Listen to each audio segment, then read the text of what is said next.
have had some caffeine this morning, so I'm ready. So excuse me, I'm very excited to be here. I really am so happy to be here, and thank you all for attending. This is Melissa, and let's get started. So this is just a little question to ponder as we've been looking at it for the past couple minutes.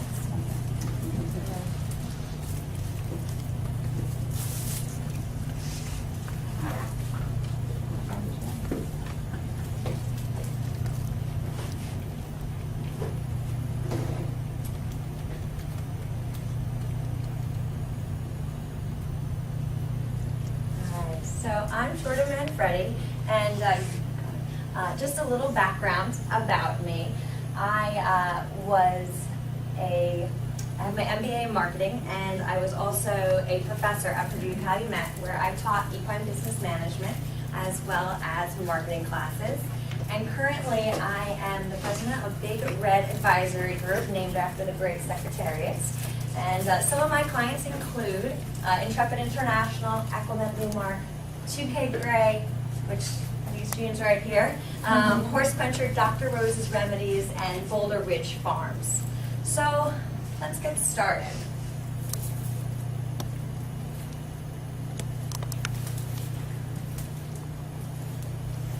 All right, so as Hope was saying, there are massive marketing plans that you can create. I've created 50-page marketing plans, and I've also worked with clients that we did not create a marketing plan.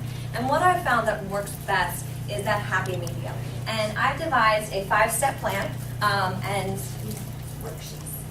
I'm actually going to hand out to each of you a worksheet that has all of the 5 steps on it. So feel free to keep this and perfect. And it has all of the 5 steps listed. So you have all of this information handy. Feel free to take notes as you go through. And it's pretty easy. So let's start with step 1. So we've got, who am I? Who are they? What do I want? How do I get it? And how do I do? So those are your 5 steps to remember, and we'll go through each of them in more detail. So let's start with who am I? And this is looking internally at your business. So when I talk about looking at yourself internally, we're going to examine your strengths as well as your weaknesses.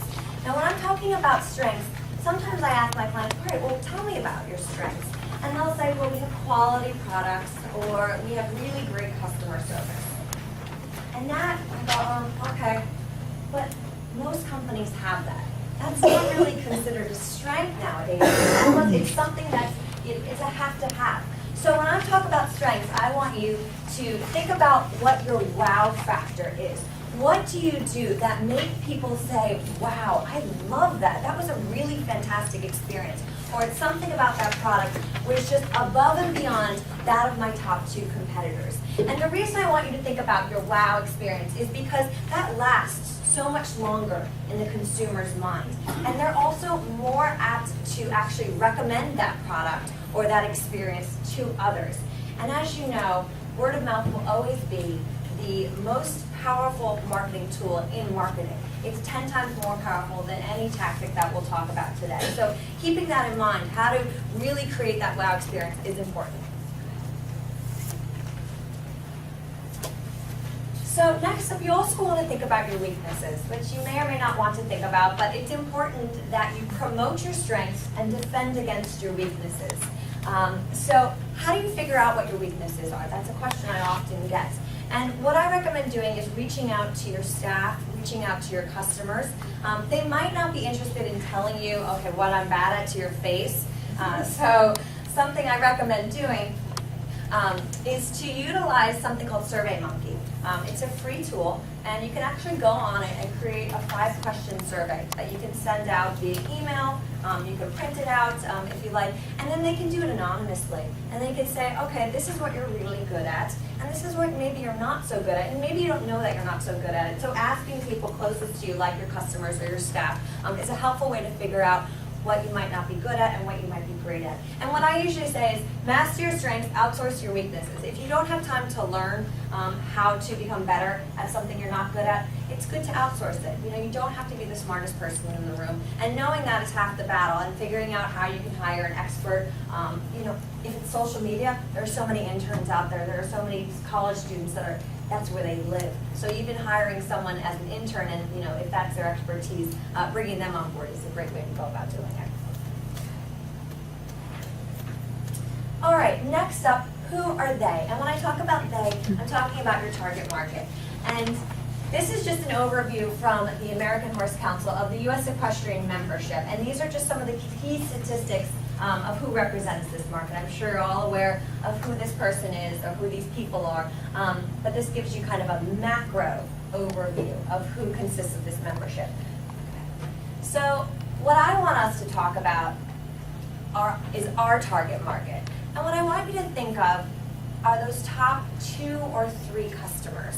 So that person that you love talking to, that you love to have in your store, that you're like, oh, she got on the phone again, she wants a product.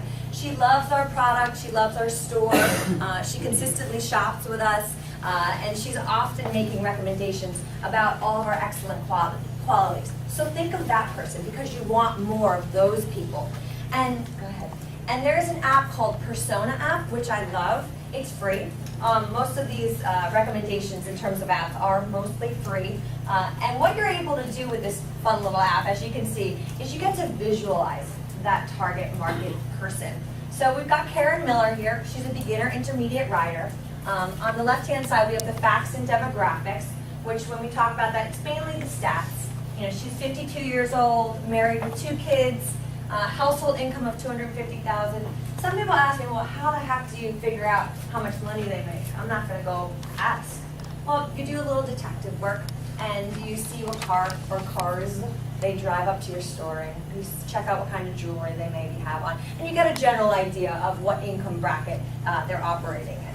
And then over here you have behaviors and needs. And what I like about Persona app is it actually prompts you with questions. So you get a more of an intimate understanding of who this person is. And I love that because I think a lot of times we know the facts and demographics, but we don't actually think about their behaviors. You know, they ride twice a week. They only buy when their trainer suggests that they need something.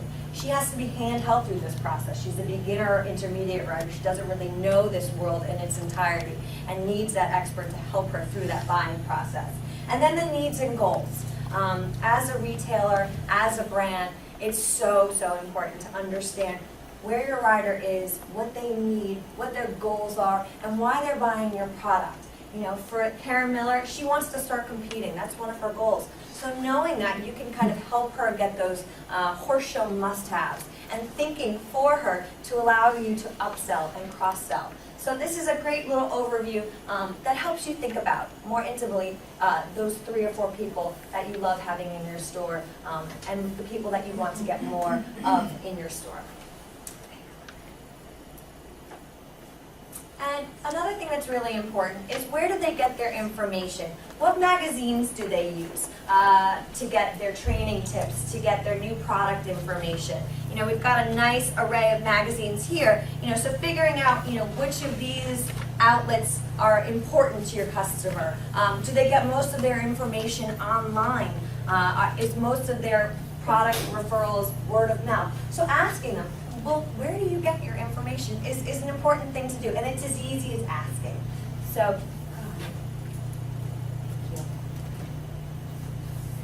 and then most importantly is who do they trust? As you know, in the equine industry, it's all about who your customer trusts. This is a very expensive industry, emotionally, physically, financially. There's a lot of money spent on a horse, and there are a lot of people involved in that purchase and in that maintenance of a horse. So figuring out who your target market trusts, whether it's a farrier, whether it's a trainer, whether it's a stable manager or stable mate, making a list of who they trust is important because most of their product recommendations or store recommendations will come from this person. So knowing who they are will help you to figure out how to market to them.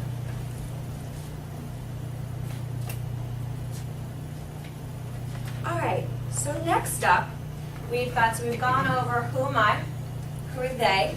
We're on to our third step of our plan. And that's what do I want? So when I'm talking about what do I want, I'm talking about shorter term goals. Now, you want to think about your longer term goals first. And like, where do I want to be in the next 3 years, the next year? What are those longer term goals? And then having that in your mind, you now figure out shorter term goals, 6 months, 9 months to a year, that will help you to obtain those longer term goals. So thinking about those shorter term goals, I want you to remember this acronym. It's SMART. And I'm sure some of you have heard of this before, but I love it. I love things that are easy for me to remember because my short-term memory is shot. So remembering SMART for specific, measurable, attainable, relevant, and time-based. And I have this on your worksheet, so no fear. And that's what you really want to remember. I'm going to give you an example.